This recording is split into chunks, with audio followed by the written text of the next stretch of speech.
Bonsoir, déjà, merci d'être venu assister à cette causerie, comme on dit, sur le thème de l'État. Je vais commencer sans préambule avec la définition du Centre national des ressources textuelles et linguistiques, qui donne pour l'État la définition suivante. Selon donc cette institution, l'État, c'est une autorité politique souveraine, civile, militaire ou éventuellement religieuse, considérée comme une personne juridique et morale, à laquelle est soumis un groupement humain vivant sur un territoire donné. Bon, je prends la liberté de sélectionner les idées qui sont les plus déterminantes pour la notion d'État dans cette définition. On laisse de côté la forme civile, militaire et religieuse, et la dimension de personne juridique et morale, puisque ce n'est pas du tout discriminant. Les idées qui caractérisent l'État, à proprement parler, dans cette définition, ce sont la souveraineté, l'idée que c'est une autorité qui s'exerce sur un groupe humain, et enfin la notion de territoire. Pour autant, la plupart de ces termes, en particulier en fait le plus important d'entre eux, c'est-à-dire celui de souveraineté, reste à définir. Cette définition a un certain nombre de faiblesses. Elle est très large, assez floue, et elle ne laisse pas vraiment bien voir les enjeux de ce qu'est l'État. Donc pour comprendre la réalité de l'État, il faut s'intéresser à deux aspects.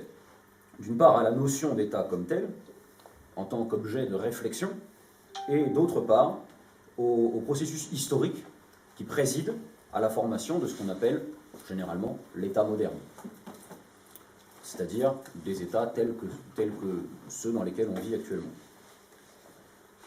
Parce que, évidemment, il ne faut pas perdre de vue qu'un État, à un moment donné, n'est jamais que le résultat de ce qu'a fait de lui le passé. Je vais axer mon propos avec une question principale et une question secondaire. La question principale, c'est se demander si notre État, la France, est moderne. Notre État est-il moderne? Et puis la seconde, qui est plus subsidiaire, on pourrait dire, c'est de se demander si un État peut ou non être démocratique. Une petite question. Ouais. Déjà, sur la définition que tu as donnée, il y a quelque chose que j'adore, et que ma tante Anna adore, personne morale, pour décrire des choses qui ne sont ni des personnes, ni morales. Bien sûr. C'est une notion de droit, et le fait que ce soit une notion de droit, ça va être important pour la suite, justement. La façon dont on va procéder, c'est que on va commencer par faire un petit tour d'horizon de quelques visions de l'État philosophiques, puis on examinera en deux temps les processus historiques de formation de l'État, avec en premier la naissance des États au Moyen-Âge, et ensuite leur évolution depuis, pour comprendre un petit peu où on en est maintenant. La notion d'État, en premier lieu, elle a eu plusieurs dimensions. Elle a été traitée, à chaque époque, un peu différemment. Il y a quelques penseurs qui sont particulièrement importants dans le contexte d'une réflexion sur ce sujet. Et le premier d'entre eux, c'est Hobbes, qui, au XVIIe siècle, dans le Léviathan, s'intéresse à la question de l'État très en profondeur, sans jamais employer le terme État, à proprement parler. En réalité, sa pensée, elle est nourrie très largement à l'expérience qu'il a de la guerre civile anglaise, des années 1642 à 1649. Notons d'ailleurs qu'il est beaucoup plus crédible de parler de guerre civile anglaise que de révolution. De cette expérience, qui pour lui a été assez traumatique, c'est assumé dans ses divers écrits, il retire l'idée que l'état de nature des êtres humains, c'est la guerre de tous contre tous.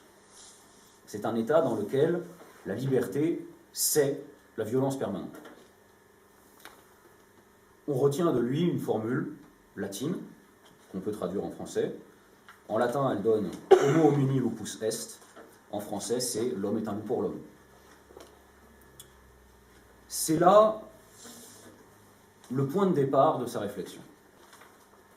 Pour remédier à cette situation originelle de violence, il prescrit une solution. Pour lui, il n'y a qu'une solution possible. C'est que, afin de préserver l'existence sociale des groupes humains, chaque individu consente à abandonner sa liberté au profit d'un seul. Celui-ci devient alors investi de la toute-puissance qui lui permet de réguler et de réprimer la violence de tous les autres, devenant ainsi le garant de la vie en société.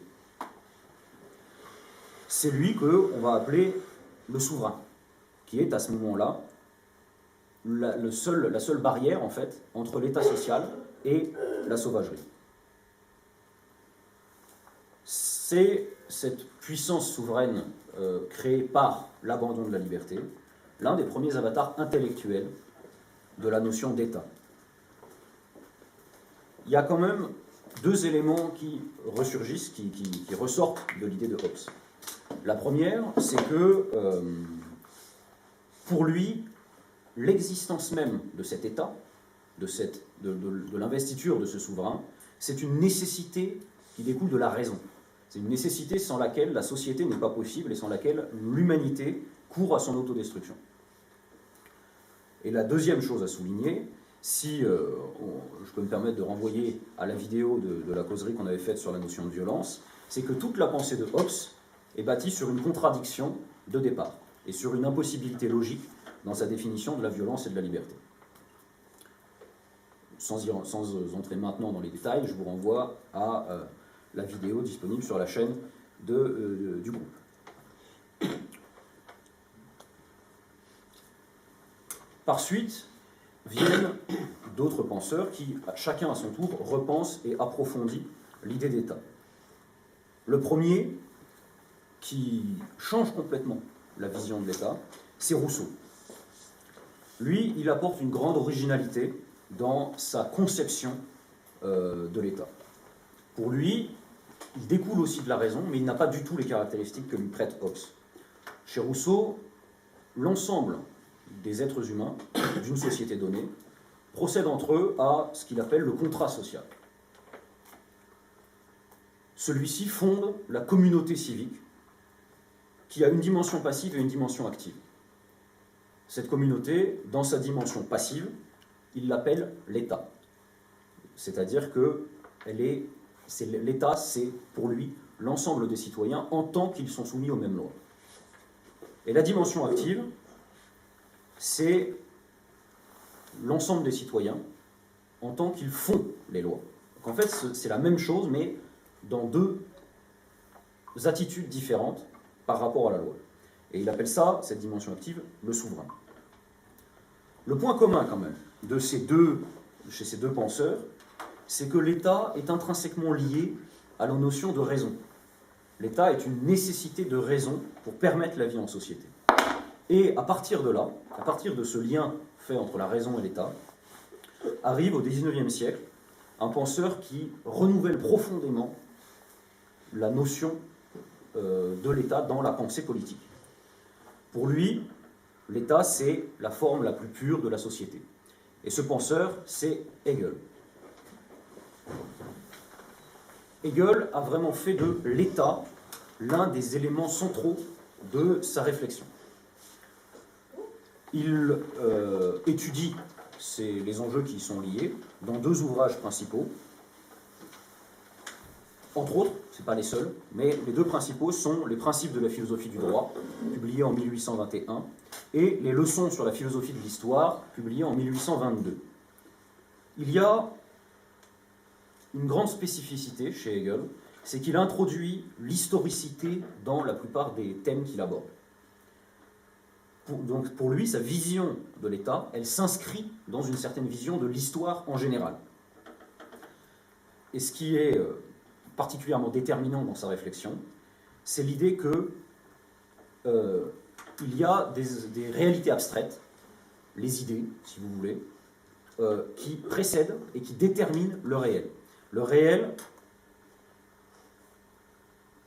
n'est que la réalisation imparfaite d'idées absolues. Et dans ce contexte-là, pour lui, l'État, c'est l'une de ces idées. L'État, c'est un absolu, c'est l'aboutissement idéal de la vie sociale, même si ces réalisations, dans la réalité, sont toujours imparfaites. En fait, dans la pensée de Hegel, l'État incarne la raison et la liberté à la fois. Je vais vous donner 2 citations de ce penseur. La première, c'est celle qui suit. Étant donné que l'État est esprit objectif, l'individu ne peut avoir lui-même de vérité, une existence objective et une vie éthique que s'il est membre de l'État. Alors, c'est un petit peu jargonnant, chez Hegel c'est souvent le cas, mais l'idée c'est que l'homme arrive à une existence complète parce qu'il fait partie d'un État. L'État, étant la réalisation concrète de la raison et de la liberté, permet à l'homme d'être raisonnable et libre. Et ça, c'est le paragraphe 258 des principes de la philosophie du droit. Évidemment, vous vous en doutez, à partir d'une telle vision de l'État, Hegel ne peut que prescrire un respect illimité à son endroit. Comme l'État est non seulement le garant de la société, mais sa forme la plus pure et la plus parfaite, il est nécessaire de le tenir, si vous voulez, comme quelque chose de divin.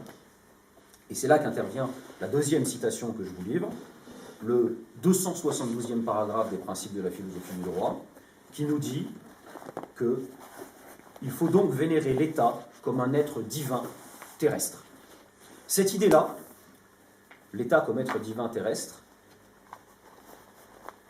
elle met l'accent sur sa nature plus qu'humaine, sur sa nature réellement idéale. Évidemment, on peut s'inscrire en faux par rapport à cette vision des choses. Et c'est ce que fait toujours au XIXe siècle un autre penseur extrêmement important pour penser l'État. C'est Marx. Karl Marx était élève de Hegel. Et ses premières œuvres ont été de faire la critique de son maître. Reprendre chez lui ce qui était de bon, éliminer ce qui était mauvais. Et la première chose qu'il met en cause, c'est l'abstraction de la réflexion de Hegel. C'est le primat qu'il accorde à l'idée, à cette idée qu'il existe comme une sorte de concept qui flotterait dans l'hyperespace et qui dicterait l'évolution terrestre. Pour Marx, pour pouvoir bonifier l'héritage de Hegel, il faut non pas partir de l'idée, mais il faut partir de la réalité. Il faut partir des sujets réels. Il faut partir de la vraie histoire telle qu'elle s'est vraiment passée. Il déploie cette critique dans plusieurs ouvrages. Pour n'en citer que quelques-uns, l'idéologie allemande, et 2 ouvrages intitulés, pour l'un, la critique de la philosophie du droit de Hegel, tout un programme, pour l'autre, la critique de la philosophie politique de Hegel. Au-delà de ces éléments de critique, la réflexion sur l'État a été un vrai fil rouge dans la pensée de Marx toute sa vie. Pourquoi ? Simplement parce que la politique et l'économie sont au cœur de sa réflexion, au cœur de ses idées. La première chose que fait Marx dans sa vision de l'État, c'est d'inverser complètement l'ordre de priorité par rapport à Hegel. Pour Hegel, l'État est l'agent parfait qui détermine le reste de la société. Si l'État est au plus près de son idée, alors il permettra à la société de s'approcher de la perfection. Pour Marx, c'est le contraire. L'État est déterminé par autre chose. Il est déterminé par ce qui, aux yeux de Marx, est la cause principale de l'histoire. À chaque instant de son existence, pour Marx, l'État est déterminé par l'organisation des forces productives, c'est-à-dire les rapports de production, les rapports de travail, les rapports, pour faire simple, entre exploiteurs et exploités. À partir de là, comme l'État est le produit d'une certaine organisation de la production, il est nécessairement, pour Marx, un instrument aux mains des classes dominantes. Oui. Est-ce que Hegel et Marx s'étaient inscrits dans une recherche historique et je dirais géopolitique parce que est-ce que leur conception de l'État ne pouvait se faire que par rapport à des sociétés déjà très élaborées, ou est-ce qu'ils avaient pris en compte des sociétés peut-être plus, entre guillemets, apparemment simples, comme, je ne sais pas, je dirais les Indiens d'Amérique ou des sociétés comme ça. Est-ce qu'ils se sont posé la question de comparer la structuration des sociétés occidentales en Europe où ils vivaient avec des structurations de sociétés ailleurs? Alors, oui, mais pas de la même façon. Pour Hegel, l'histoire est globalement un progrès. Donc, et dans ce progrès, les sociétés qui sont dotées d'un État sont les plus avancées. Et celles qui sont, disons, plus tribales, entre guillemets, sont sur le même chemin, mais juste beaucoup moins loin. Pour Marx, en revanche, il y a une étude historique et comparative qui est assez générale, et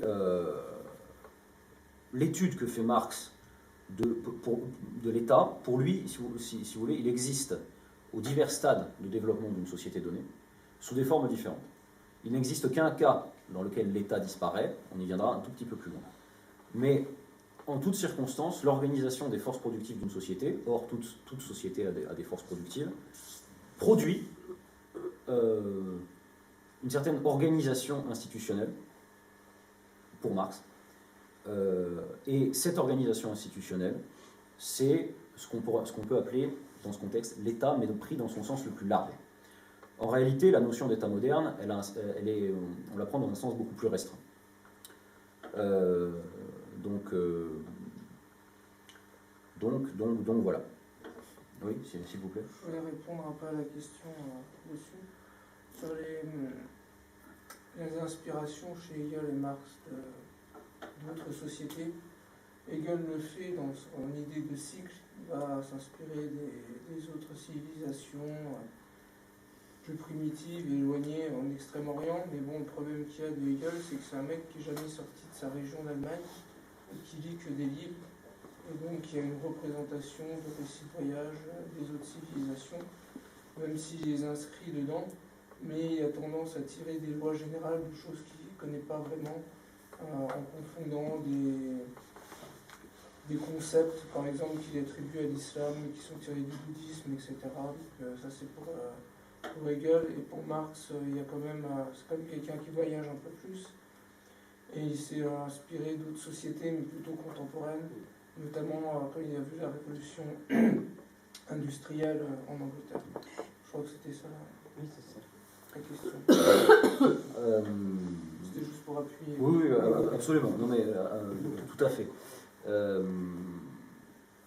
Sachant qu'il ne faut pas perdre de vue que chez l'un comme chez l'autre de ces penseurs, il y a quand même une vision des choses qui cherche à être extrêmement systématique. Et parfois, faire système intellectuellement, ça peut être aussi une faiblesse, en particulier quand on s'intéresse spécifiquement à l'histoire. Et donc, on arrive au deuxième aspect de la pensée de Marx, auquel je voulais arriver tout à l'heure. À partir du moment où l'État est un instrument de domination aux mains des classes possédantes, pour faire simple, Marx considère que l'établissement d'une authentique démocratie directe amènerait automatiquement la fin de l'État, inévitablement. C'est-à-dire que si les rapports de production sont organisés conformément à ce qu'il imagine comme devant être postérieur au capitalisme, alors, c'est même pas qu'il faut faire disparaître l'État, c'est que l'État disparaît de lui-même. L'aspect... Oui. Est-ce qu'on est proche, à ce moment-là, de l'anarchie?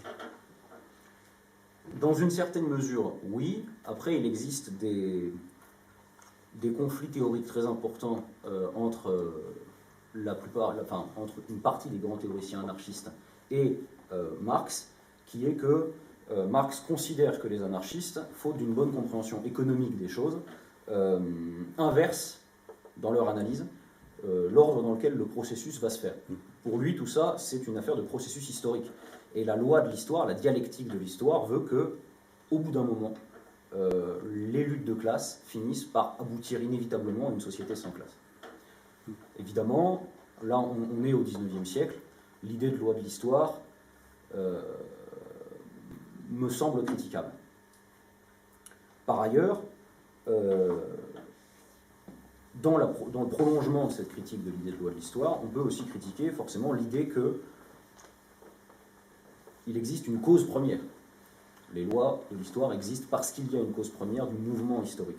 Et cette cause première, c'est l'organisation des rapports de production. Je pense que, de ce point de vue-là, la pensée de Marx est beaucoup plus complexe que celle qu'en ont faite les marxistes orthodoxes depuis, et considère les rapports de production comme étant la cause première dans le champ humain, sans exclure tout le reste de ce qui peut arriver. Néanmoins, une fois qu'on a émis ces critiques, la question posée par Marx, au fond, subsiste. C'est-à-dire que la démarche de Marx consiste à aborder l'État en partant de la réalité, en partant de l'histoire. En fin de compte, c'est peut-être tout simplement à l'histoire qu'il faut revenir si on veut avoir une compréhension plus, sinon plus fine, du moins plus conforme au réel, de ce qu'on étudie. Et en fait, c'est ce qu'on appelle l'État moderne. Les États tels qu'ils existent actuellement naissent au Moyen-Âge. À partir d'un élément clé, d'un événement majeur pour l'histoire occidentale, qui est la redécouverte du droit romain au XIIe siècle, au début du XIIe siècle.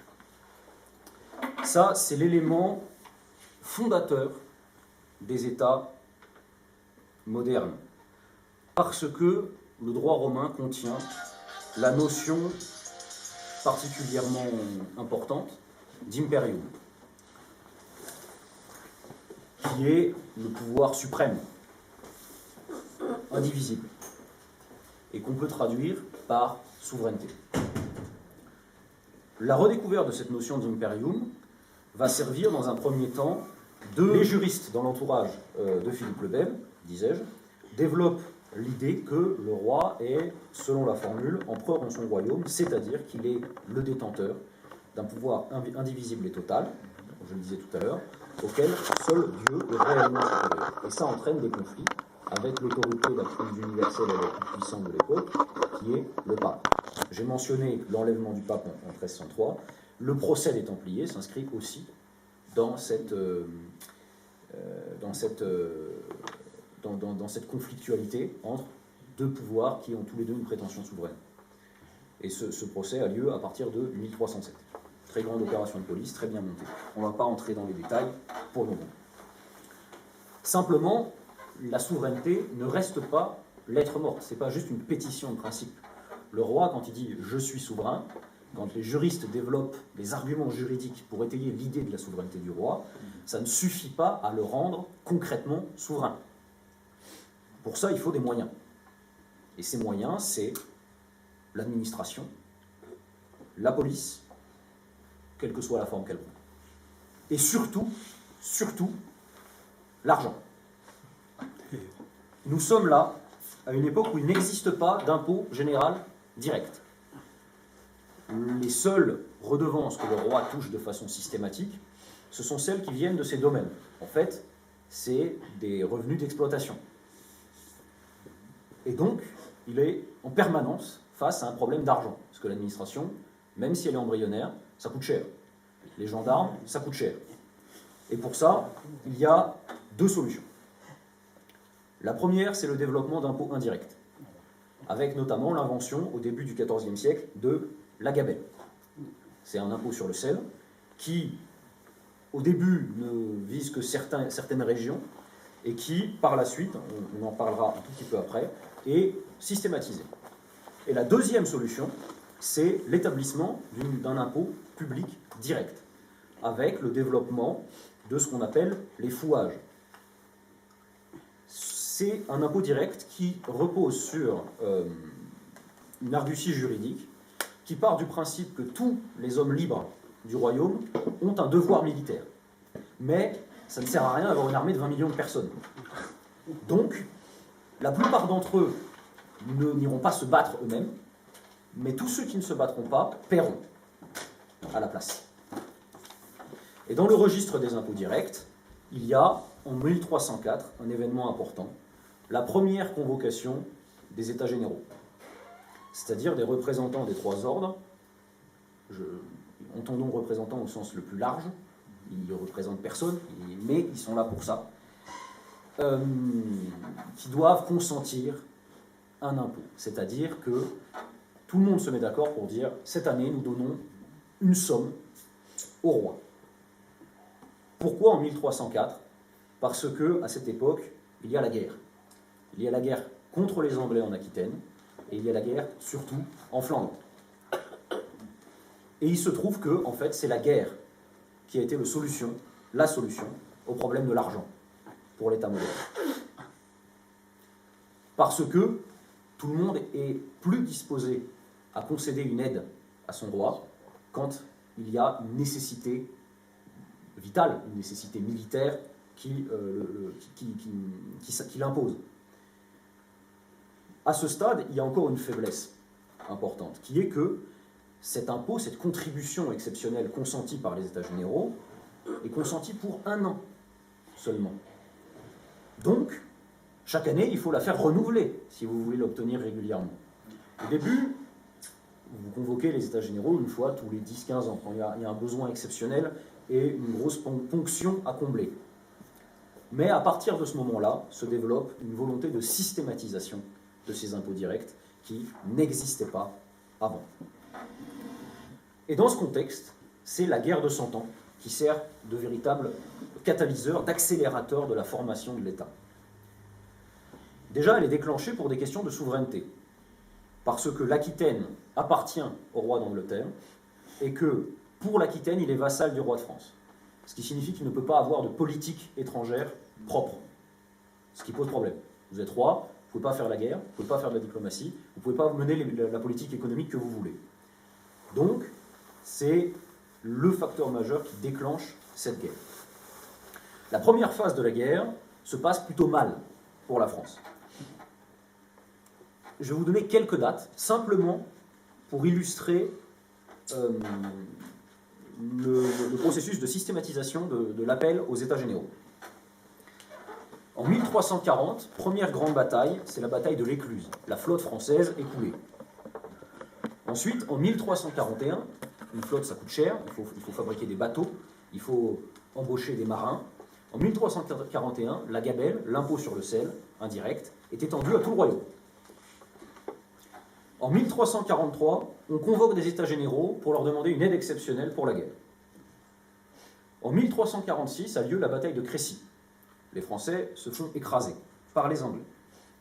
En 1347, donc l'année suivante, les Anglais prennent Calais et sont à nouveau convoqués des États généraux auxquels on demande une contribution exceptionnelle pour l'effort de guerre.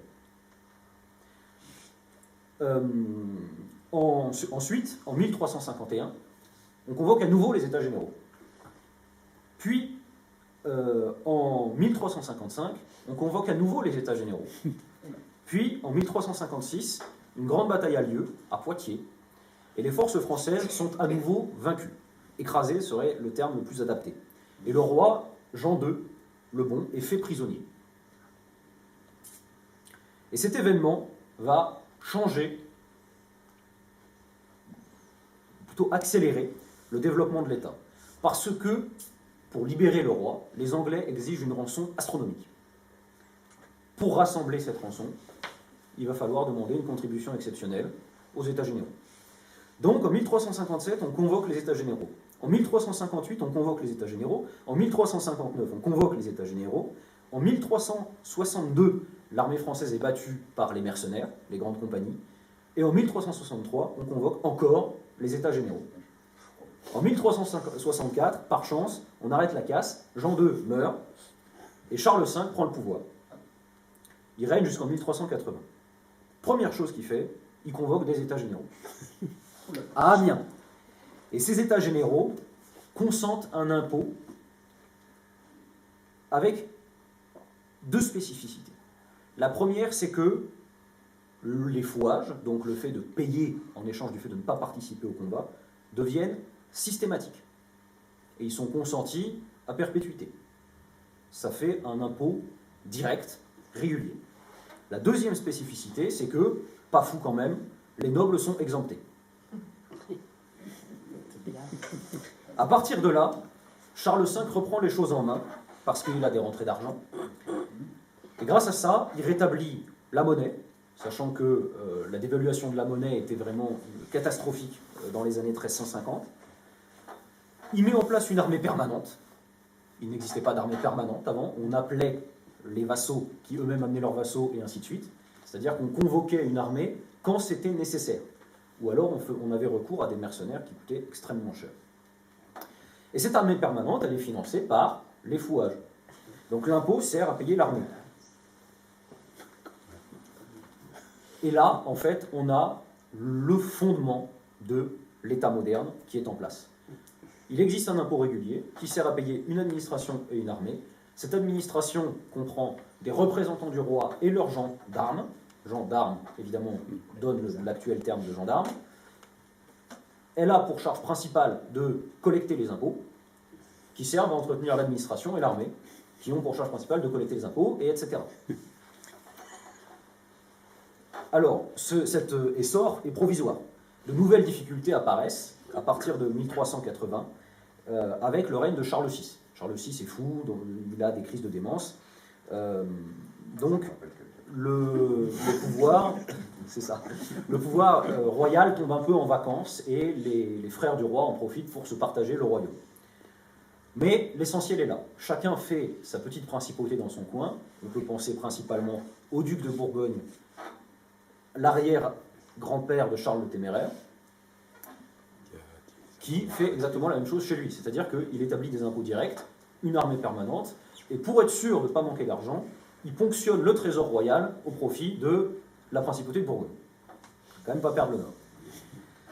Cet épisode dure jusqu'en 1422. En 1422, c'est l'une des périodes les plus compliquées de la guerre de Cent Ans pour le royaume de France. Charles VI est sous la tutelle du roi d'Angleterre Henri V. Henri VI, le fils d'Henri V, bon, il y a que 2 ans, mais il est reconnu comme devant être le futur roi de France, et le dauphin Charles VII donc, est roi, mais à Bourges.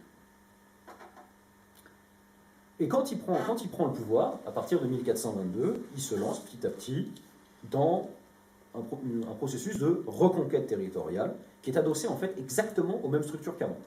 C'est-à-dire qu'il prélève l'impôt qui lui sert à payer une armée régulière professionnelle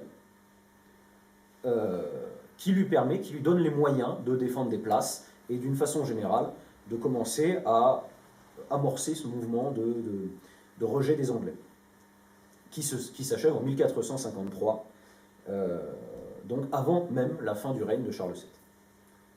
L'essentiel, c'est qu'à ce stade, donc on est dans la deuxième moitié du XVe siècle, l'État s'est construit en grande partie, et il s'est construit autour de la notion de souveraineté, donc d'un pouvoir qui est théoriquement absolu, et il s'en est donné les moyens avec l'armée, l'administration augmentée des services de police assurés par les hommes d'armes, et l'impôt régulier.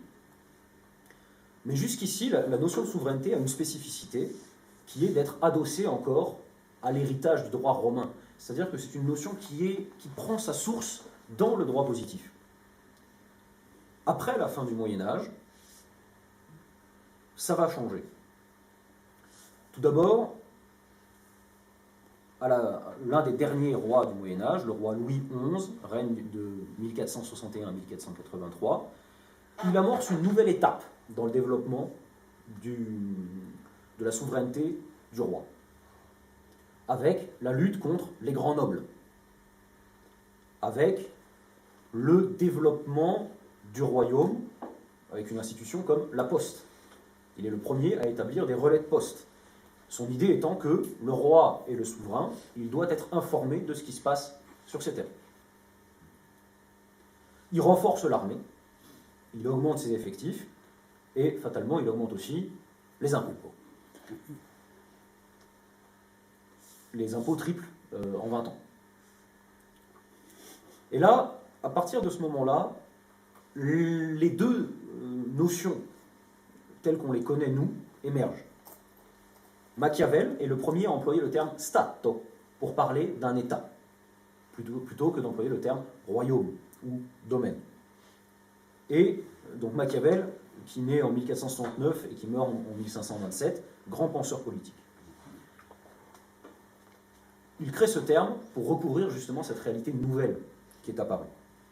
Et Baudin, Jean Baudin, qui naît en 1530 et meurt en 1596, donc penseur politique lui aussi, est le premier à employer, pour qualifier le pouvoir romain, le pouvoir de l'imperium, il est le premier à employer le terme de souveraineté.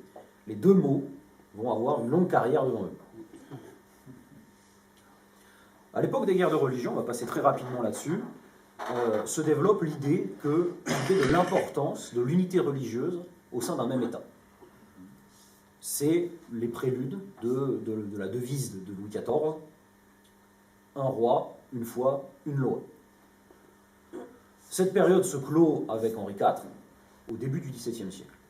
Et le XVIIe siècle est un moment clé dans l'évolution de l'État, avec notamment le règne de Louis XIII et surtout l'action de son principal ministre, le cardinal de Richelieu, qui naît en 1585 et meurt en 1642. Lui a une action qui est extrêmement concrète, qui vise à la réalisation concrète de la souveraineté du roi. Il désarme les protestants qui avaient été qui avaient été pourvus par l'édit de Nantes de cités fortes, juste pour eux. Il désarme les nobles. Il agrandit un petit peu le royaume territorialement, ce n'est pas l'aspect le plus important. Mais surtout, il soumet les grands nobles au pouvoir du roi, sans hésiter à se salir un peu les mains quand il faut. Le comte de Chalais mène une conspiration en 1626, il est décapité.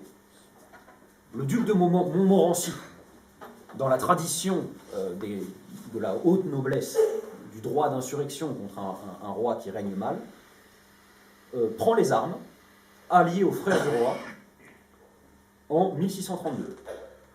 Il est vaincu et décapité. Le marquis de Saint-Marc, en 1642, participe à son tour dans une conjuration, par ailleurs très mal faite. La conjuration est éventée, les comploteurs arrêtés, Saint-Marc est décapité la même année. Ces actions, en fait, abaissent considérablement la noblesse, entament ses privilèges et la soumettent pleinement et symboliquement au pouvoir du roi. Mais il ne s'arrête pas là. Il réprime les duels, ce qui est l'une des prérogatives nobiliaires. Et surtout, il détruit la capacité militaire des nobles. Pour pas que les nobles puissent tourner leurs armes contre le roi, il détruit plus de 2000 châteaux forts, inutiles pour la défense du royaume, mais toujours utiles quand il s'agit d'entrer en rébellion parce qu'on n'a pas envie de payer ceci ou de participer à cela.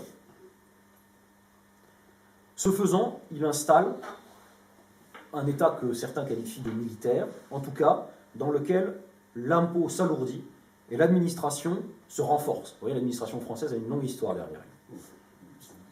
Mais en même temps, en sapant l'aristocratie, j'aimerais émettre une hypothèse qui est que c'est ce nivellement des sujets, qu'ils soient nobles ou pas, devant la puissance du roi, qui engendre à moyen terme les idées d'égalité. C'est-à-dire que dans la mesure où le noble est tout autant soumis à la justice du roi, qui est souveraine, que le roturier, son privilège cesse d'être évident. Le noble perd son droit à exister simplement parce qu'il est noble. Ouais. Mais tu parlais tout à l'heure de Louis XI et puis de la suite, qu'ils ont eu des ennuis considérables aussi avec leurs grands argentiers.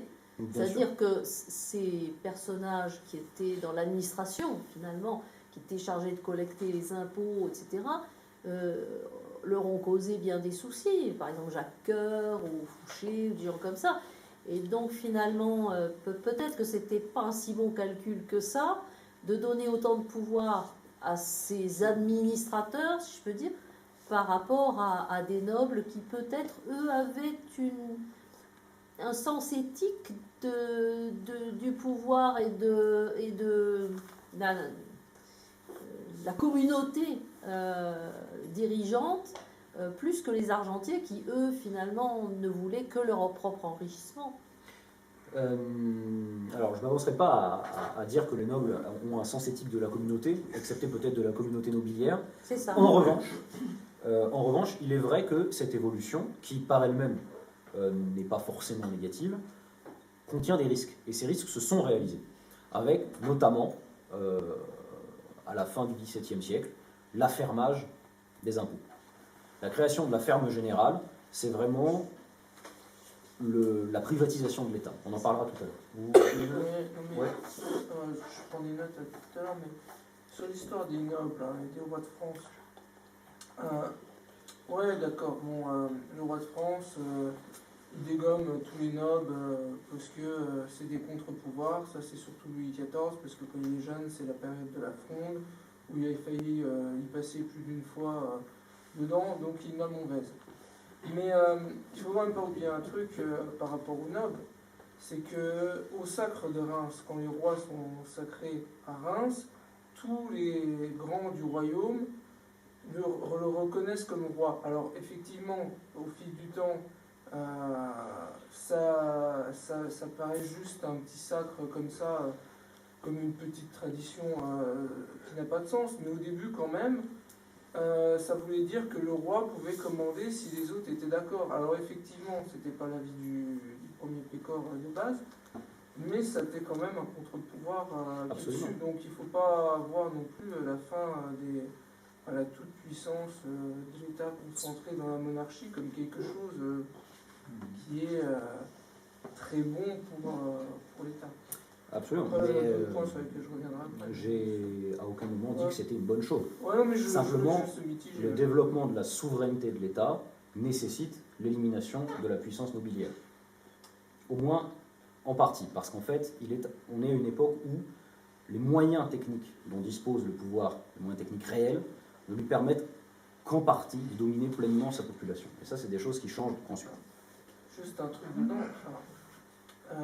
de l'État du roi de France. Mais il ne faut pas oublier qu'on est dans un État féodal du Moyen-Âge et que, par exemple, on a parlé rapidement de la guerre de 100 ans, le duché d'Aquitaine avec Aliénor d'Aquitaine, c'est pour ça à la base qui est marié au roi de France, après qui se marie avec le roi d'Angleterre, c'est pour ça que le roi d'Angleterre se considère comme propriétaire du royaume de France. C'est ce qui a créé la guerre de 100 ans.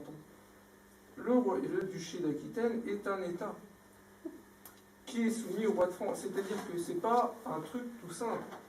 C'est qu'on est quand même dans une période où il y a des États, c'est fédéral en fait. C'est pas fédéral. C'est pour ça qu'il faut le mettre dessus. Non, c'est pas fédéral. Le duché d'Aquitaine n'est pas un État. Le duché d'Aquitaine, c'est un domaine princier. La féodalité, c'est quelque chose qui, par ailleurs, à l'époque dont on parle là, à l'époque de Richelieu, la féodalité, ça existe pratiquement plus. Ce ne sont plus que des restes. Et par ailleurs, j'aimerais juste rectifier une petite chose. Effectivement, c'est Aliénor d'Aquitaine qui apporte l'Aquitaine à l'Angleterre. C'est exact. Parce que c'est comme ça que sont conçus le rapport entre un prince féodal, un seigneur, et ses domaines. C'est-à-dire qu'il n'y a pas de problème à les hériter. Le problème, en fait, à les hériter, à les transmettre par mariage, etc., à les aliéner. Le problème apparaît à la fin du Moyen-Âge, parce que à ce moment-là commence à germer l'idée que, à germer, pas exact, à se développer plutôt, l'idée que le royaume, il a des frontières bien définies, et que l'Aquitaine fera toujours partie du royaume de France, même si elle est aliénée à l'Angleterre par mariage. Et c'est là le point de départ de la guerre de 100 ans. Par ailleurs, c'est pas, la guerre de 100 ans se fait concrètement pour l'Aquitaine, mais au niveau des droits, au niveau des droits sur la couronne, ce n'est pas Aliénor qui apporte les droits sur la couronne à Édouard III, le roi d'Angleterre au milieu du début de la guerre, c'est Isabelle de France, la fille de Philippe le Bel, qui l'a épousée. Et ce n'est que la mort de tous les héritiers directs de Philippe le Bel qui crée une crise dynastique en France, et les nobles choisissent d'élire un cousin, parce qu'ils préfèrent un cousin valois de Philippe le Bel, mais français, plutôt que son descendant en ligne directe qui soit anglais. C'est à ce moment-là d'ailleurs qu'on invente relativement tardivement la loi salique qui exclut les femmes de la transmission royale. Donc là où vous avez raison, c'est que effectivement ces domaines, la conception qu'on a du rapport entre le seigneur et ces domaines, la conception du pouvoir d'une certaine façon, elle évolue profondément à ce moment-là. Mais elle évolue parce qu'il y a un processus qui est parallèle à celui d'affirmation de la souveraineté, un processus de territorialisation du pouvoir beaucoup plus fort. Au Moyen-Âge, au milieu du Moyen-Âge, au XIe siècle, on peut très bien être propriétaire exclusivement de droits sur des choses, sur des terres, sans être propriétaire nominal des terres elles-mêmes, par exemple. Donc, et ces conceptions, qui sont en réalité extrêmement complexes, en fait, à partir du XIe, XIIe siècle, entrent dans une évolution qui les conduit à une territorialisation toujours croissante, qui, conjointe avec le phénomène de l'affirmation de la souveraineté du roi, conduit à la guerre de 100 ans en tant que cause, mais en même temps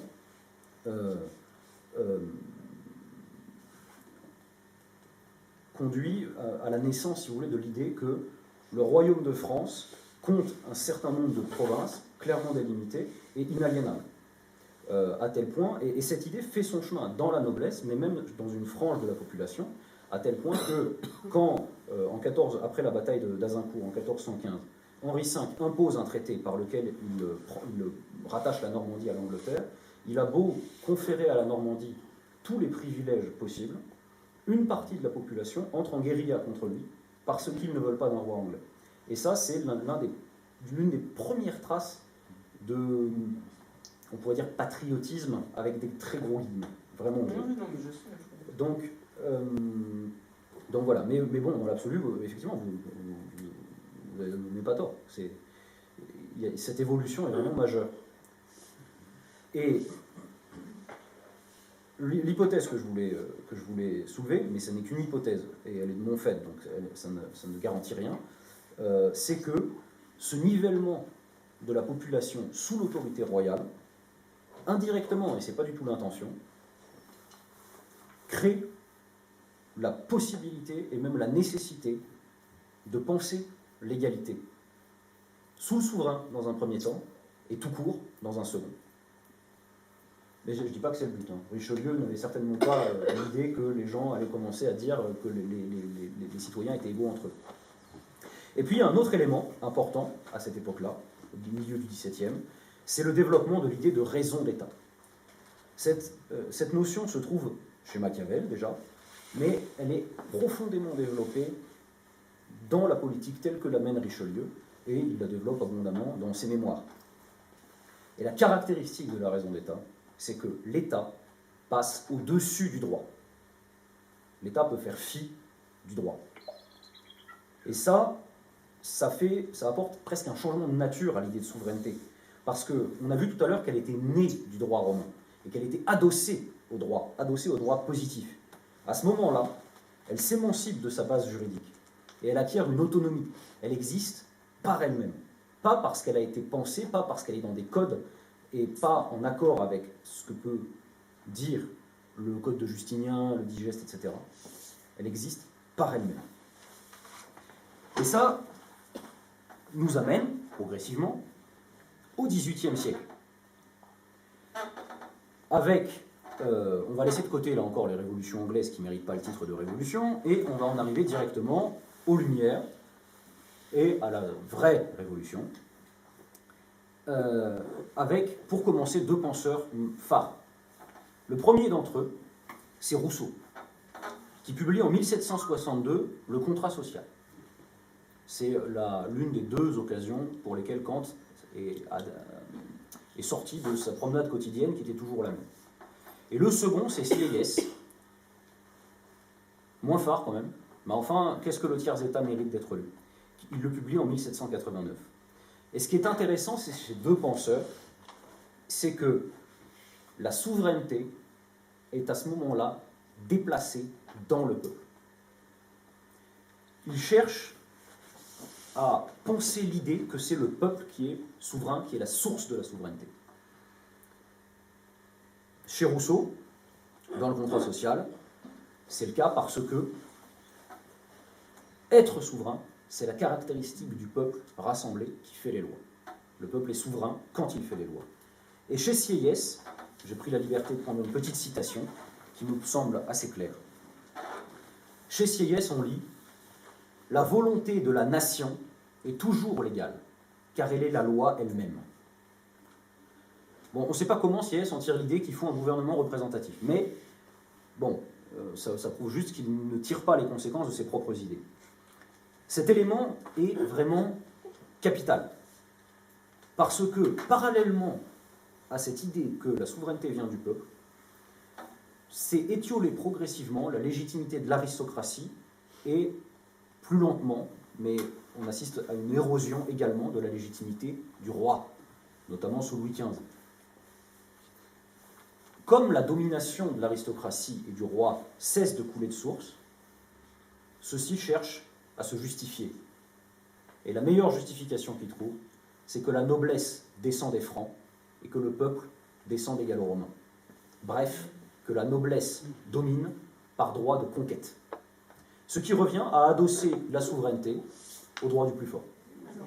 Je rappelle, la dernière chose qu'on a dite, c'est que la délégitimation de l'aristocratie et de la fonction royale à la fin du XVIIe et au XVIIIe siècle aboutissent à un moment donné à la justification de la position sociale de ces individus, non par l'évidence elle-même, mais par le droit de conquête, c'est-à-dire que les nobles descendraient des Francs, cependant que les autres, les roturiers, descendraient des Gallo-Romains. Or, adosser ainsi le pouvoir royal au droit de conquête, c'est faire de la force pure le socle de la souveraineté et non du droit positif. Le plus important, nous le disions, c'était ces deux penseurs qui ont cherché à déplacer l'idée de souveraineté dans le peuple. Et nous arrivons, en 1789, à la Révolution française. On ne va pas refaire tout l'historique de la Révolution.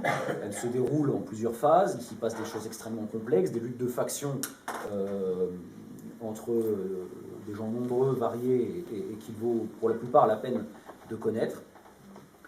L'essentiel, c'est que la deuxième phase de la Révolution, celle qui s'écoule entre la proclamation de la République et l'année 1794, c'est la phase qui cherche à faire de l'État l'outil d'émancipation du peuple.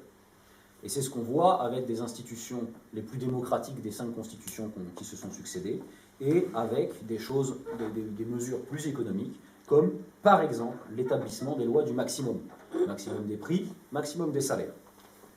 Cette phase-là échoue après la mort de Hébert, qui meurt à 36 ans le 24 mars 1794, et puis après le dernier soubresaut des sans-culottes parisiens, c'est-à-dire après les journées de Thermidor, la mort de Robespierre, le 28 juillet 1794.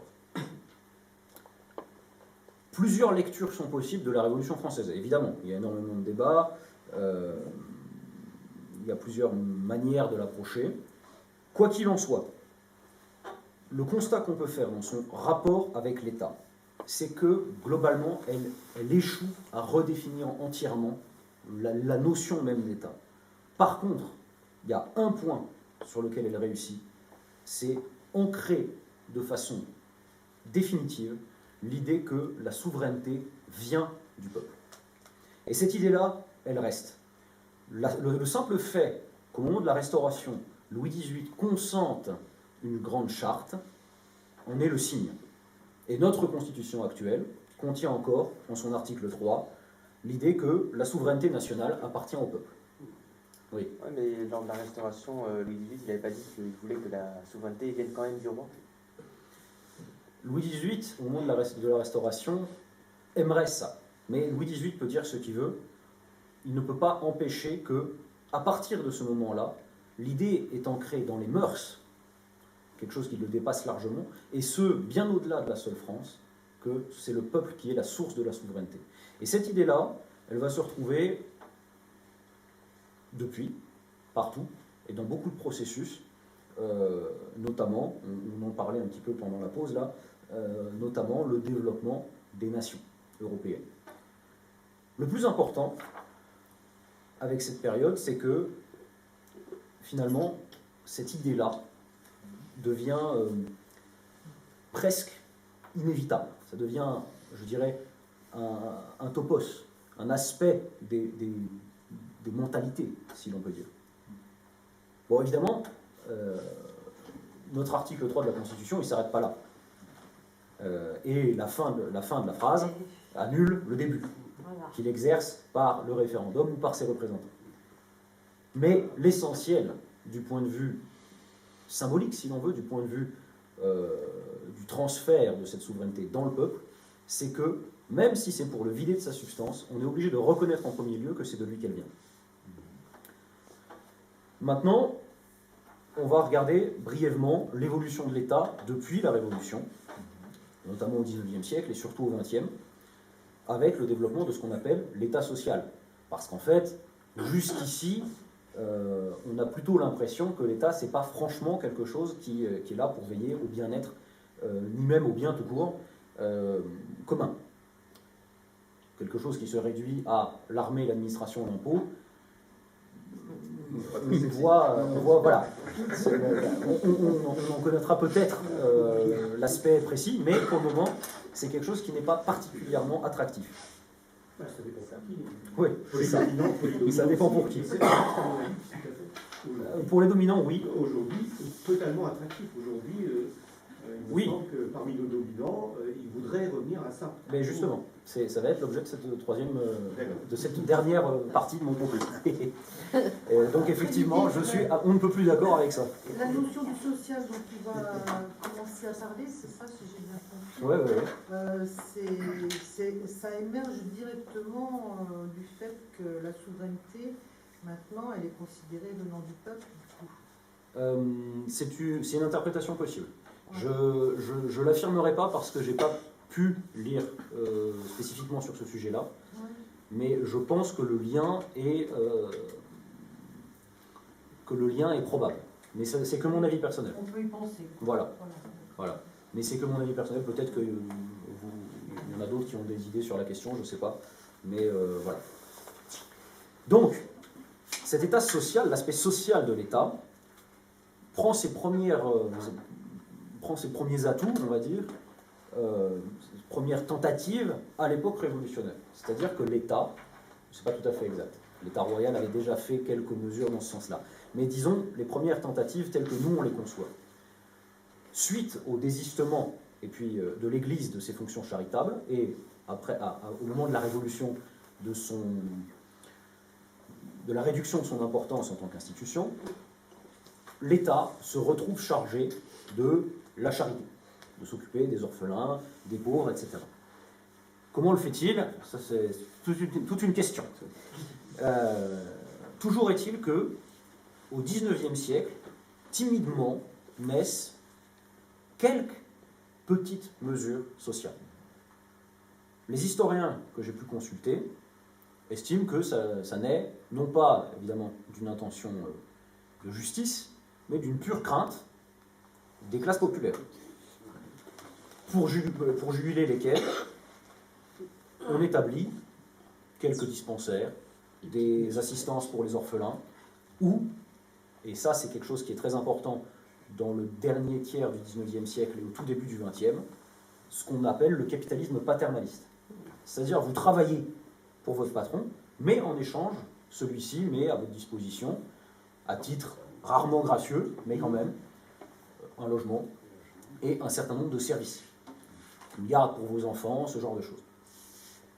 Évidemment, ce capitalisme paternaliste, déjà, il est loin d'être parfait, Il existe une chanson de mineur qui s'appelle 16 Tons, elle est anglaise au départ, elle a été traduite en français sous le titre de 16 tonnes, et qui contient, dans sa version anglaise, cette sympathique phrase « I owe my soul to the company store », c'est-à-dire « je dois mon âme à la boutique de la compagnie », et qui suit une phrase qui dit « Saint-Pierre, quand je mourrai, c'est pas la peine de venir me chercher, ne te dérange pas, de toute façon, je dois mon âme à l'entreprise ». Donc, c'est un symptôme, évidemment.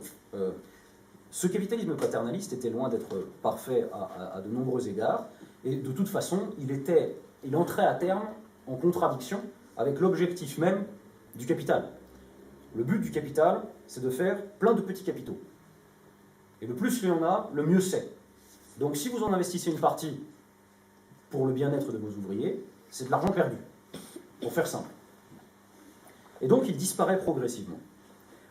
Un véritable État social développé apparaît suite à la commotion que représente la Seconde Guerre mondiale. C'est-à-dire qu'il faut ça pour extirper du capitalisme un État qui prend en charge les dimensions sociales de la société. Et cet État, il a deux caractéristiques. La première, c'est qu'il est fait à la charge de la collectivité entière. C'est-à-dire que c'est l'impôt qui paye. Dans l'hypothèse où l'impôt est équitablement réparti, on peut considérer que c'est une bonne chose. Et le deuxième aspect, c'est qu'il est fait en accord avec le programme du Conseil national de la résistance, et qu'il inclut plusieurs aspects, mais notamment la santé, les retraites et l'instruction. Pas du tout des choses qui sont actuellement sur la sellette.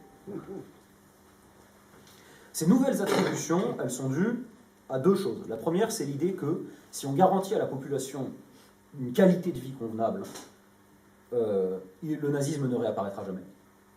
Et la deuxième, c'est que le poids du Parti communiste dans la résistance et dans le Conseil national de la résistance était très important. Le poids très important. Évidemment, à terme, le maintien du capitalisme ne peut qu'entrer en conflit avec ces nouvelles attributions de l'État. D'abord sous une forme discrète, le caractère inéquitable de l'impôt fait que finalement l'État est social, mais ce sont les pauvres et les classes moyennes inférieures qui payent le plus. Et puis, le second, c'est que l'existence même de cet État social nécessite que le capitalisme soit régulé. Or, à terme, pour le capital, la régulation est insupportable. Ce qui fait qu'on aboutit à une situation dans laquelle on est face à un État qui est social, mais qui reste un État moderne défini par la souveraineté, d'une part, et qui, d'autre part, entre en contradiction avec le modèle économique dans lequel il évolue.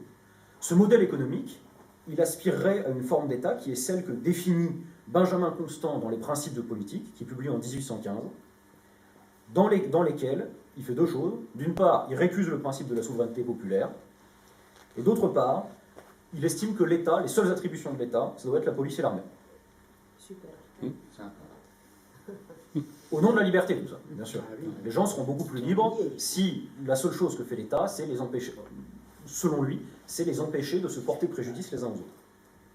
Or, on observe qu'entre l'État moderne, c'est-à-dire la souveraineté et ses moyens d'application, et l'État libéral que définit Benjamin Constant, il n'y a pas de contradiction.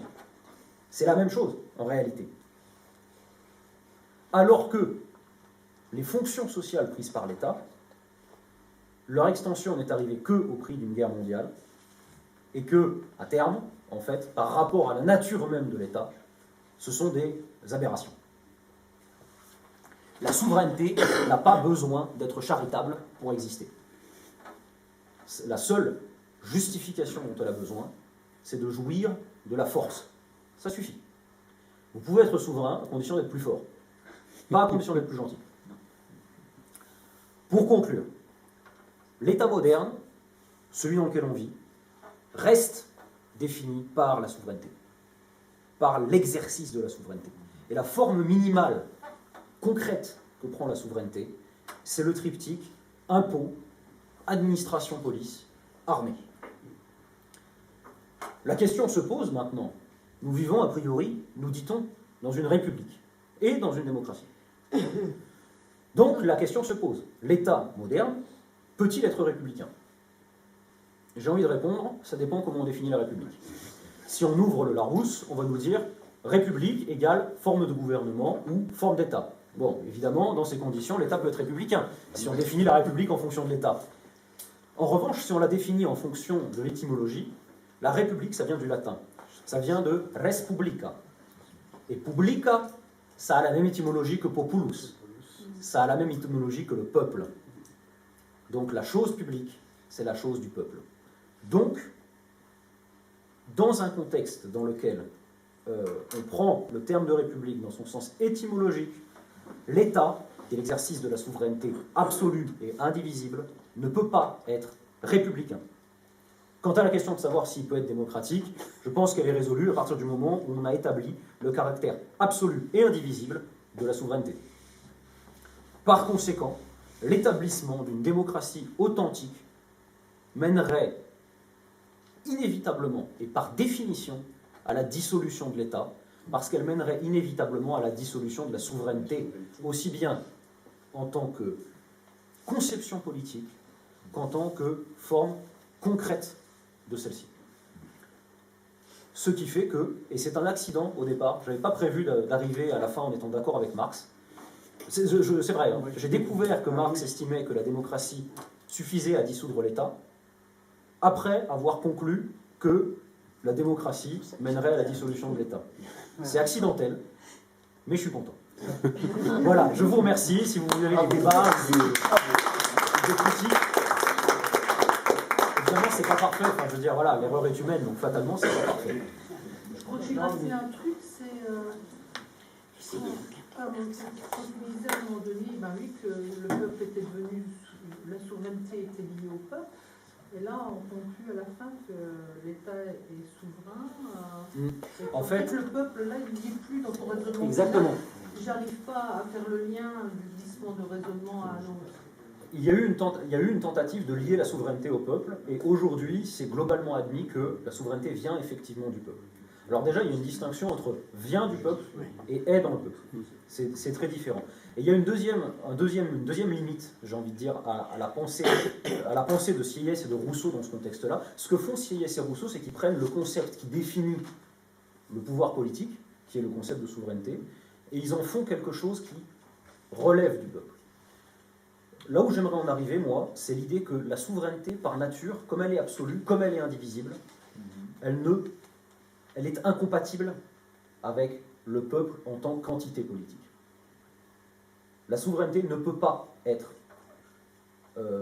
dans les mains du peuple. À la limite, elle peut théoriquement en venir, mais ça ne lui fait pas la jambe plus belle. La nature même de la souveraineté en fait quelque chose qui ne peut appartenir qu'à une ou quelques personnes, qu'à un groupe. Que ce groupe soit élu ou pas, à la limite, de mon point de vue, ne change pas grand-chose. Et donc, en fait, là où j'en venais, c'était l'incompatibilité entre la souveraineté et le pouvoir du peuple.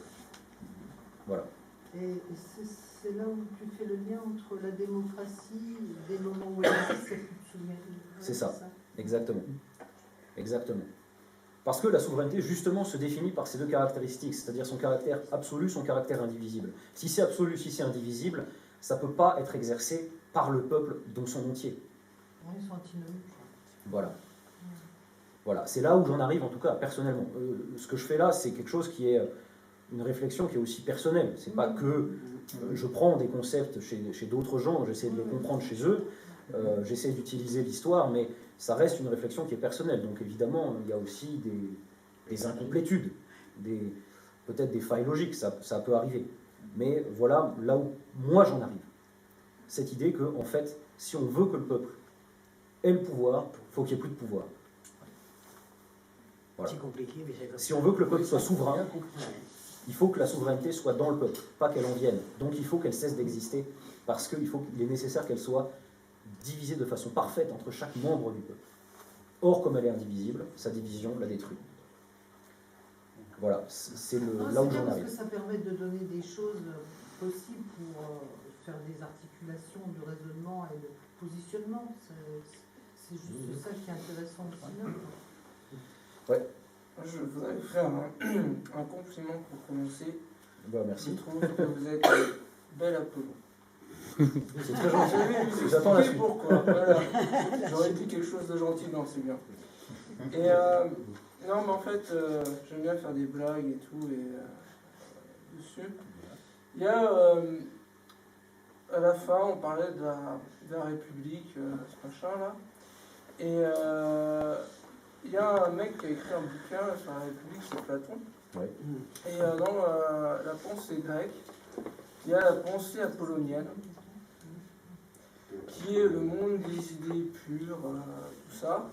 Et puis en face, il y a la pensée dionysienne, c'est-à-dire les opposants à Platon de l'époque, qui sont un peu les mecs qui sont un peu grégaires, un peu terre à terre, quoi.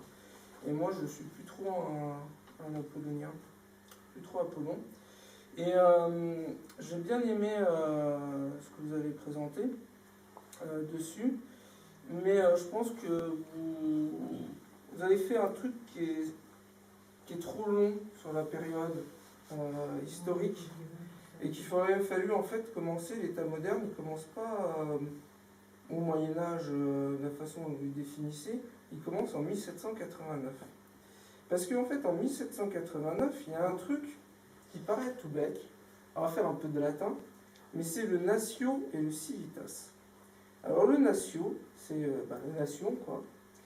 Et ça veut dire un truc en latin, avant 1789, tout ça, c'est la façon de vivre sur un territoire avec des coutumes, bref, en Alsace, on s'habille comme ça, en Bretagne, on mange des crêpes, etc. Ça, c'est le natio. C'est une façon de vivre sur un territoire. Le civitas, c'est la citoyenneté. Donc, par exemple, prenons une république, la République romaine, ils avaient leurs colonies, tout ça. Vous aviez des nations, les différentes colonies, les mecs qui étaient conquis, les types qui vivaient les tuer. Ouais, en fait, la Gaule, sur la fin de la République, ça marche, mais j'allais prendre la Tunisie, tout ça, là, quand ils l'avaient pris avec Carthage. Bon, il y avait des nationalités, et puis, dans ces nationalités, ils avaient tous une citoyenneté qui était leur droit, qui était leur civitas. L'État-nation, qui apparaît en 1789, c'est le natio et civitas qui étaient des choses totalement différentes. Et ça existe même, en fait, en France, parce qu'en France, vous avez des parlements régionaux, différentes régions, avec leurs petits droits, des petits privilèges, etc., mais qui dépendent du roi de France, qui le recouvre et qui donne des citoyennetés différentes. Par exemple, le droit des villes, qui s'est développé au XIIe siècle. Et ça, c'est un truc qui nous paraît naturel, mais qui ne l'est pas. Et qui rajoute encore une deuxième chose de 1789, et qui est un truc qui vous paraît naturel et qui ne l'est pas, c'est que dans la critique principale que je fais dans la lecture qui avait été faite de l'évolution de l'État, c'est liberté individuelle et liberté publique. C'est-à-dire que la révolution des droits de l'homme, qui apparaît après la Révolution française, ce truc-là fait que la base du droit, c'est de l'être humain, c'est les droits de l'homme, on est tous égaux, etc., etc. Alors que la grande différence qu'il y a avec l'État féodal, on va dire avant et dans d'autres parties du monde, c'est que le droit n'est pas individuel, il est public. C'est-à-dire que votre droit est défini par rapport à l'endroit où vous êtes et à la communauté à laquelle vous appartenez. Vous avez un droit de votre ville, de votre village, vous avez un droit du comté, vous avez un droit du royaume, et c'est cette institution-là qui vous donne des droits et pas vous qui avez des droits dessus. Et du coup, aujourd'hui, l'État moderne, pour moi, il commence en 1789 avec ça. Et je pense qu'aller le rechercher un peu avant, on peut... Enfin, ça me paraissait pas fou dessus. Et le deuxième point sur lequel je voulais avancer dedans, j'étais content, au début on parlait de Marx, parce que Marx, dans sa réflexion, c'est la réflexion sur l'appareil productif. Et sur l'état social, on va prendre un truc qu'on apprend un peu à l'école, je crois encore dessus, c'est Bon, bah, en France, au 19e siècle, l'industrie, ça met du temps à arriver. Hein, on a toujours été en retard par rapport aux Allemands et aux Anglais qui étaient dedans. Bah, pourquoi? Parce qu'en fait, il n'y avait pas assez de pauvres en France à la fin du 19e siècle pour faire de l'industrie, pour lancer l'industrie. Parce que l'unité de production, c'est les fermes. Et les paysans, en fait, ils bossaient juste en hiver à l'usine pour se faire un peu de blé. Et puis en été, ils travaillaient sur leur ferme pour se faire du blé aussi, mais pour manger. Et du coup, l'état social, je pense qu'il faut le penser aussi à un moment où il apparaît, où il y a une révolution de l'outil de production. Et la base de la souveraineté, je pense qu'il faut d'abord le penser aussi sur l'outil de production, qui est par exemple que on produit nos propres richesses et nos biens. Et là où on a une dépendance qui est difficile par rapport à l'État, je prendrai l'exemple de l'EHPAD. Est-ce que avant les EHPAD existaient avant qu'on crée des EHPAD publics ou des entreprises? Non. Non. Bah, en fait, si. Il y avait des asiles Si, il y charitables. avait quelques hospices, Oui. mais en fait c'était une solidarité qui était familiale. Alors vous aviez des problèmes dedans parce qu'à vivre à 3 générations sous le même toit, déjà 2, des fois c'est dur, hein, pour ceux qui ont des enfants. Dans leurs 3, c'est encore juste n'importe quoi. Mais ça a été aussi une suppression de certains réseaux de solidarité qui existaient. Et dedans, je vais prendre un exemple. Moi, je m'intéresse à des petits trucs de la vie de tous les jours sur les communes. La police nationale, c'est un truc qui est apparu deuxième partie du XXe siècle. Philippe Pétain. Ouais, c'est ça. Avant, c'était géré au niveau local. Et même avant, on va dire encore un truc qui était vachement intéressant, que je me suis plongé dedans, un truc d'historien très simple, le financement des écoles. Une école dans chaque commune, c'est un truc qui date de la Restauration. Et chaque commune, c'était bien pour l'argent, j'ai pensé là-dessus, chaque commune levait son impôt pour financer son école. Choisissait qui c'est qu'il mettait dedans, comme quel type d'éducation il voulait, et quand le maître il était pas bon parce qu'il tabassait trop les élèves, il le foutait dehors. Mais ça c'est de la souveraineté directe. Quoi. Et je pense qu'il faut voir aussi notre souveraineté et notre dépendance vis-à-vis de l'État par rapport à nos moyens de production et à quelle est notre dépendance par rapport à ça et quelle maîtrise on a dessus.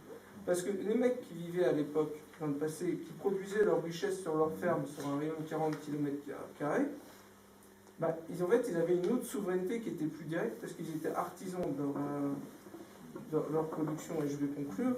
Dedans, je pense que le meilleur moyen de penser la souveraineté dedans, ça serait peut-être aussi de dire comment on est artisan de notre souveraineté plutôt que d'imaginer un truc, je plaisante, hein, je charrie un peu, mais un truc immanent, intemporel, dans le ciel, un peu, comme je disais, apollonien, dedans, qui nous tombe dessus. Oui, il faut ça, mais je pense qu'on sous-estime le côté que notre environnement influence ce qu'il y a. Je suis parfaitement d'accord avec cette deuxième remarque. À un détail près, c'est l'usage que vous faites du mot souveraineté. Dans le contexte dans lequel vous l'employez, je le remplacerai par autonomie. À l'extrême rigueur par autogestion, encore que ce mot contienne le mot gestion, mais il se trouve que si on emploie le terme de souveraineté de façon indifférenciée pour des choses qui n'ont pas grand-chose à voir entre elles, c'est-à-dire le fait de se gouverner soi-même, d'être le propriétaire collectif de son outil de travail, etc., exactement ce que vous décrivez, qui, de mon point de vue, est ce vers quoi les gens comme nous doivent tendre, à ce moment-là, on se trouve dépourvu de concepts adaptés pour décrire la réalité politique par ailleurs. Donc, c'est la seule réserve que j'apporterai sur cette deuxième remarque. Pour le reste, je suis parfaitement d'accord avec son contenu concret. Et l'autre aspect, votre remarque sur l'État moderne qui commence en 1789 avec la fusion de la cité et puis de la collectivité culturelle, on pourrait dire, de la nation, c'est tout à fait intéressant. Je ne suis pas d'accord avec. Ça se défend, en revanche. À mon avis, ça se défend. Simplement, je pense que, justement à cause du phénomène de développement des États-nations au XIXe siècle, tout ce qui relève de la création presque de certaines traditions, etc. Non pas qu'il n'y a pas d'entité culturelle préexistante, il y a des entités culturelles, mais je pense que leur rapport avec l'État est accidentel à un moment de l'histoire.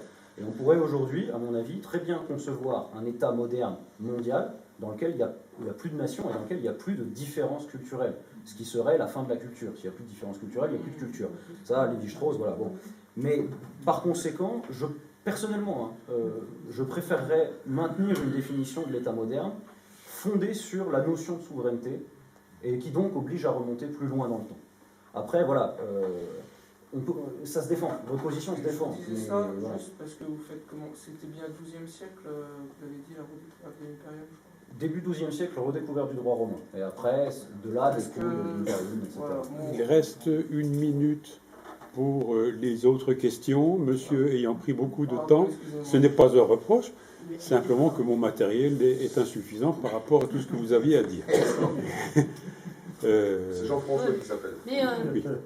donc, Ce sera toujours enregistré, mais il n'y aura plus l'image. comment appellerais-tu justement cette démocratie réelle et son organisation collective? Bah, il y a deux possibilités. Soit on l'appelle juste démocratie, puisque après tout c'est là le vrai sens du terme. Soit on l'appelle, comme on fait certains, anarchie. Ça veut dire l'absence de pouvoir, l'absence de domination. Le terme d'arché est plus complexe que ça en grec. Il recouvre des idées très variées. C'est l'idée d'origine, c'est l'idée de... Bon. Mais on va rester sur le sens le plus basique du mot anarchie. Soit, comme l'ont fait encore certains, l'idée de communisme. C'est-à-dire que on revient sur votre remarque en fait. D'où vient l'idée de communisme? L'idée de communisme, elle vient du fait que pour que les gens, pour que le peuple soit effectivement autonome, arrive en position d'être souverain, ce qui, de mon point de vue, détruirait à ce moment-là la souveraineté, il est nécessaire que les rapports de production changent, c'est-à-dire qu'il soit, le peuple, collectivement propriétaire des moyens de production et collectivement décisionnaire de l'organisation productive. Donc Marx appellera ça du communisme, les anarchistes appelleront ça de l'anarchie, on peut juste employer le terme de démocratie. Le fond du fond, c'est que pour résoudre ce problème-là, la question qu'on se pose, c'est comment on fait pour fonctionner dans une société effectivement démocratique, une société sans pouvoir, concrètement. Et ça passe par exactement ce que vous disiez il y a 2 secondes. En gros, il faudra peut-être plus aussi, il y aura d'autres aspects. Mais c'est... Bien sûr. Bien sûr. Après, les questions se posent de, voilà, au niveau concret, au niveau très concret de l'organisation, j'ai personnellement un petit faible pour le confédéralisme démocratique, avec le maximum de décisions qui sont prises au niveau le plus petit. Maintenant, voilà, là, je pense, on sort un peu de la question à proprement parler, l'histoire de l'État, mais on peut entrer dans un débat très long sur maintenant comment on fait pour en sortir. Mais en tout cas, voilà, je pense que le fondement, il est là. Mais sur la base de l'État, moi j'y repensais quand dedans. Les premiers États qui sont apparus dans le monde, si vous regardez où ils sont apparus, c'est en Égypte, en Mésopotamie. L'État, il ne faut pas le voir comme un truc qui est un système qui a été créé pour dominer. Parce que les premiers États sont apparus dans les pays, en même temps que l'agriculture. Et quel est le problème de l'agriculture? C'est que ça ne pousse pas tout le temps et qu'il faut régler la distribution et la répartition des récoltes. Donc l'État, il faut le voir comme quelque chose de très pragmatique. Ou alors, il faut pas appeler ça des États. C'est l'autre alternative. Depuis le début de la causerie, j'utilise le terme d'État dans le sens précis d'État moderne, c'est-à-dire, je le définis par rapport à la souveraineté. Or, cette notion de souveraineté, bon, je dis en long, en large, en travers ce qu'elle évoque pour moi, comment elle se définit, comment elle s'exerce, etc. Par conséquent, j'aurais tendance à proposer, pour les cas que vous mentionnez, soit une autre appellation, qui donne soit un nom qui n'est pas le terme d'État, on peut imaginer communauté, collectivité, police, dans le sens grec. On n'a pas d'équivalent strict français. On pourrait dire cité-État, mais l'équivalent n'est que approximatif, etc.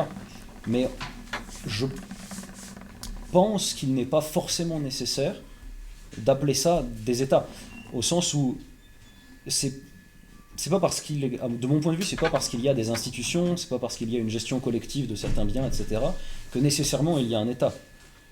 Tout ce qui est politique n'est pas État. Je pense que l'État est un phénomène politique parmi d'autres, mais que la politique et le politique, au sens plus large, dépasse largement l'État. Après, là, c'est des débats de terminologie. Effectivement, si on considère que ce que vous mentionnez sont des États, à ce compte-là, l'ensemble du raisonnement tombe à l'eau. Mais parce que l'État, en premier lieu, n'est pas défini de la même façon. Voilà. Si on prend ça, je suis d'accord. Est-ce que... je n'ai pas lu beaucoup de choses de la Constitution, la dernière en date, 58, mais est-ce que là, on peut relever la présence du terme État dans la Constitution? Est-ce qu'il y a des liens entre justement cette Constitution et l'État, et la notion d'État? Alors pour la première question, comme ça je ne saurais pas dire de tête. Je l'ai lu 2 fois, mais je n'ai pas de souvenir particulier. Toi qui l'as lu. Il faudrait que j'aille rechercher, mais il me semble pas trop. C'est comme les préfets, tout ça, c'est des trucs... Ils n'appartiennent pas à la Constitution. Donc, est-ce que ça a une réalité? Si ça n'appartient pas à la Constitution, est-ce que... La question qui se pose, je pense, du coup, c'est est-ce que la Constitution a une réalité? Parce que si l'on compare l'un et l'autre, on a d'un côté une réalité effective, qui est celle du fait, l'État existe, il suffit d'aller manifester pour s'en rendre compte, et de l'autre, une réalité de droit, qui est censée lui donner un cadre. Sauf que cette Constitution, qui est la réalité de droit, par rapport à la réalité concrète, quelque part, n'est que une extrapolation et un cadre supposé. Oui, puis tu avais fait, il n'y a pas si longtemps, une causerie sur la Constitution, justement, où tu soulignais à quel point son caractère vague permettait d'y faire rentrer un peu ce qu'on veut.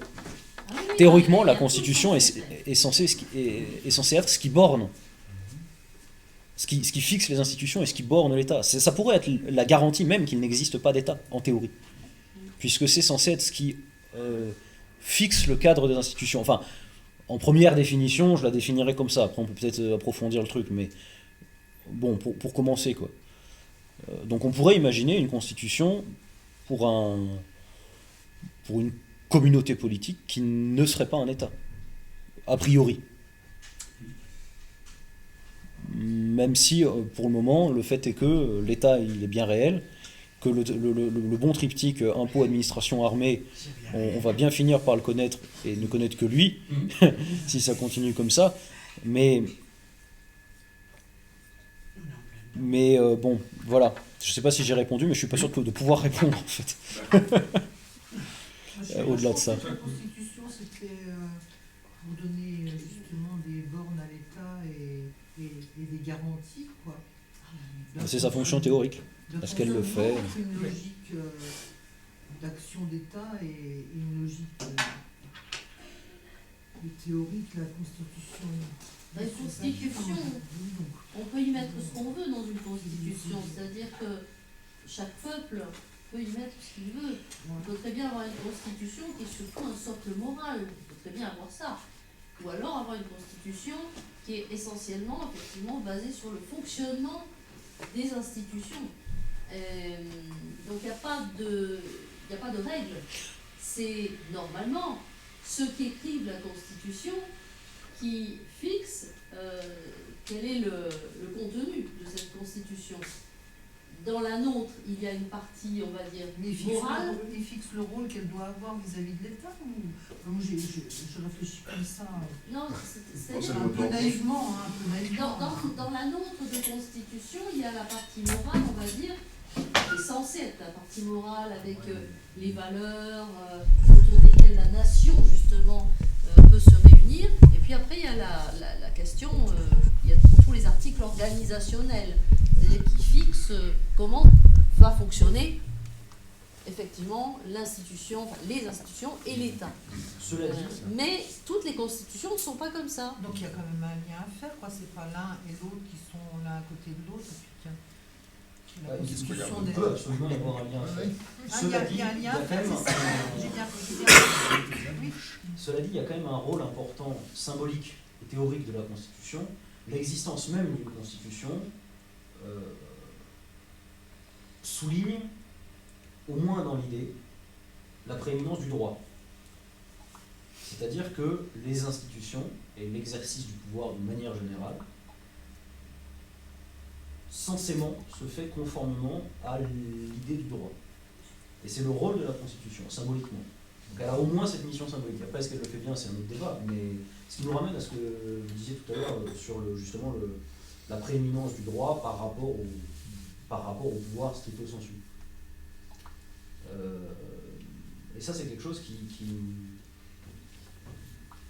au moins au niveau des apparences, est difficile à supprimer depuis la Révolution, justement, me semble-t-il.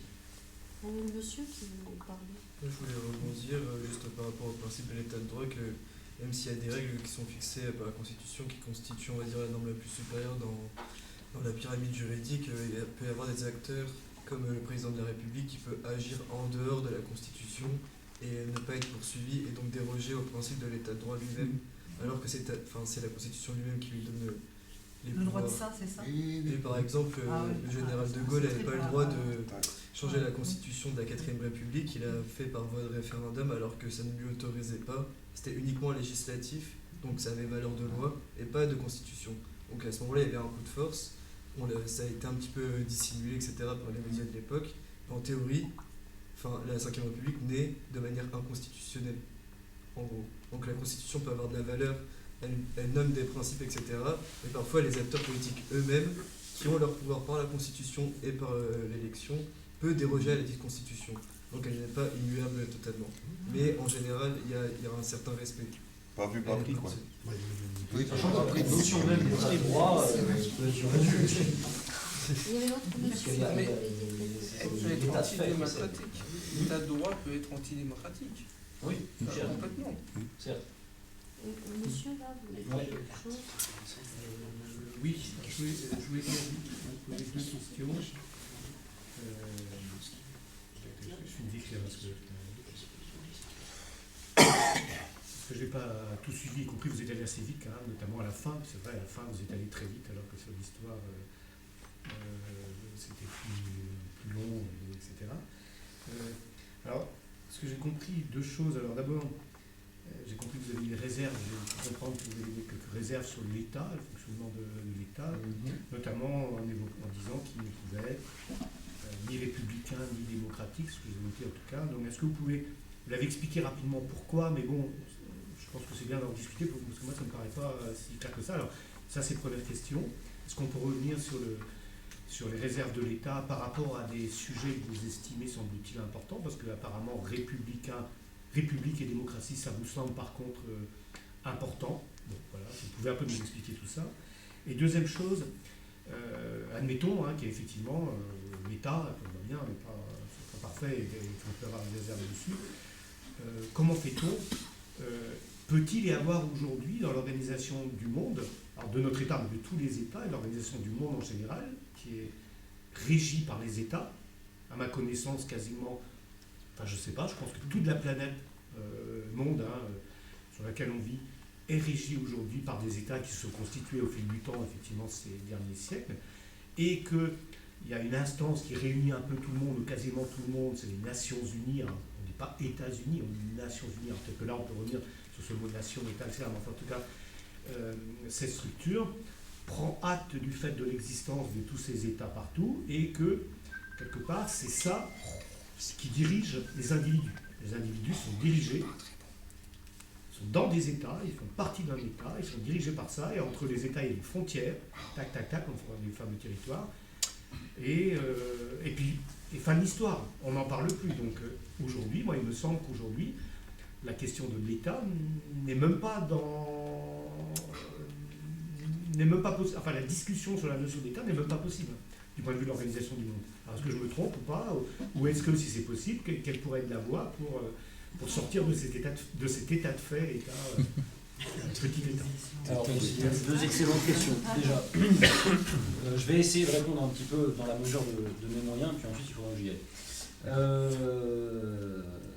Donc,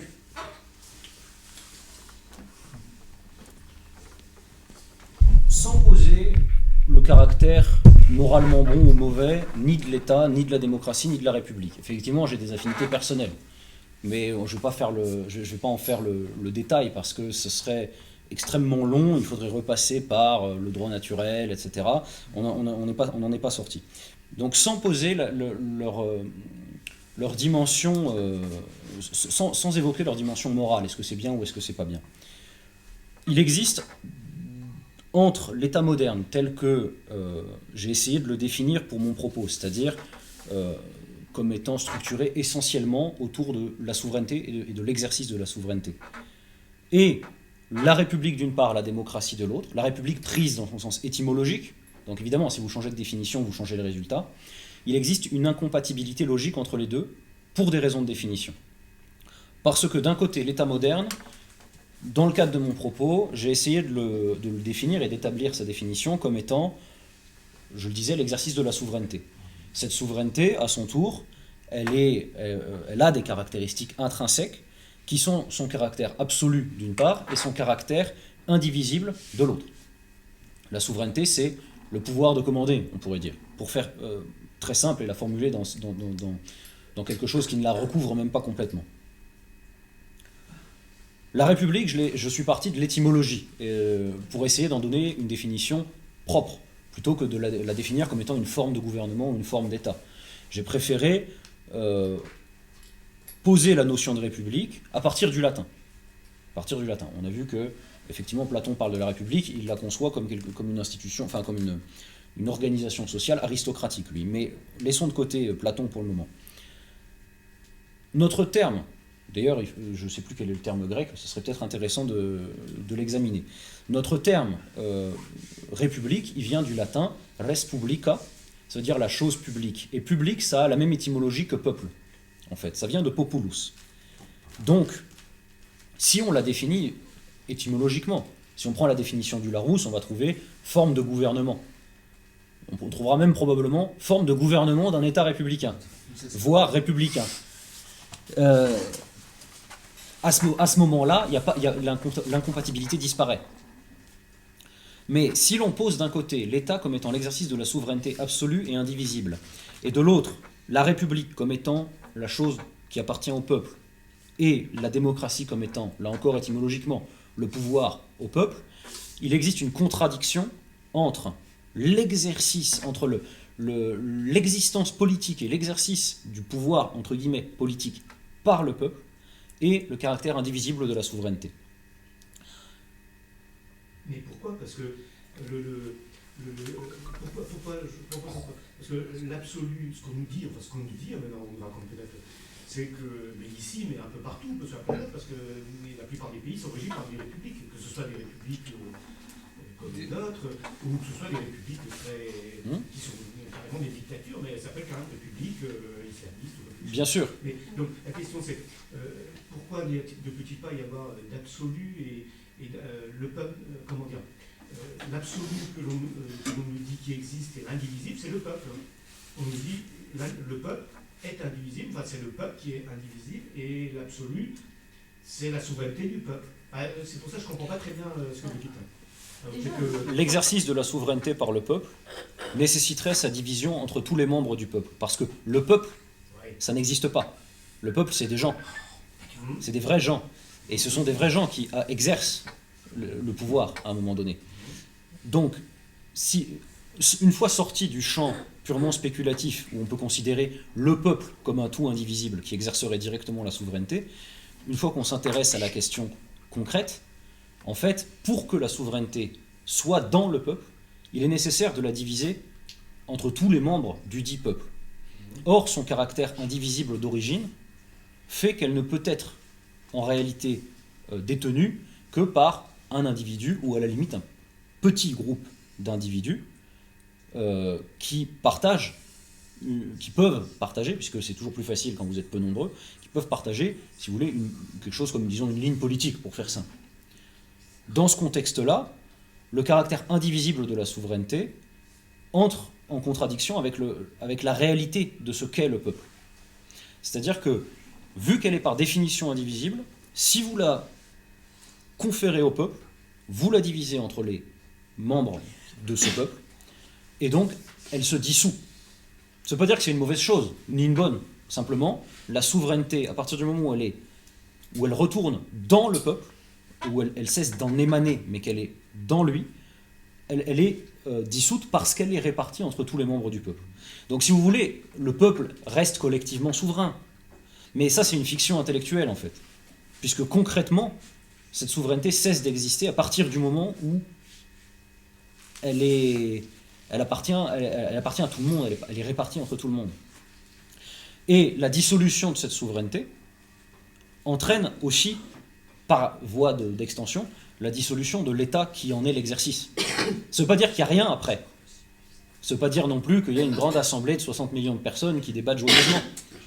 Mais ça veut dire qu'il y a un changement, une transformation dans les institutions, et qu'on entre dans des institutions qui existeront, mais qui ne correspondra pas à l'État tel qu'il s'est défini sur les 800 dernières années, progressivement. Maintenant, la deuxième question est plus difficile. Est-ce qu'on peut faire quelque chose? Mais j'en sais rien. En tout cas, on peut penser l'État, éventuellement penser, certains l'ont fait, c'est ce que fait Marx. Marx pense la révolution internationale du prolétariat. En pensant ça, ce qu'il pense, c'est la fin de l'État, mais pas la fin de l'État ici, la fin de l'État partout. La société communiste, c'est lui qui emploie le terme, telle que la conçoit Marx, c'est une société sans classe. Et une société sans classe, sans pouvoir institué, sans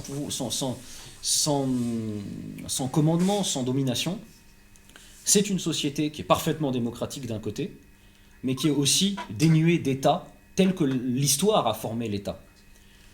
Voilà, c'est beaucoup une question de terminologie, c'est-à-dire que si on modifie la définition de l'État, si on considère que l'État c'est l'organisation politique d'une communauté, à ce compte-là, on peut englober n'importe quoi dans cette notion, pratiquement. Même une organisation tribale, pourquoi pas, pourrait entrer dans l'idée d'État. C'est pour ça que je propose une définition. J'essaie de proposer, après, voilà, une définition de l'État, de l'État moderne, qui délimite quelque chose, et qui, ensuite, au sein de cette chose délimitée, en pose les limites intrinsèques.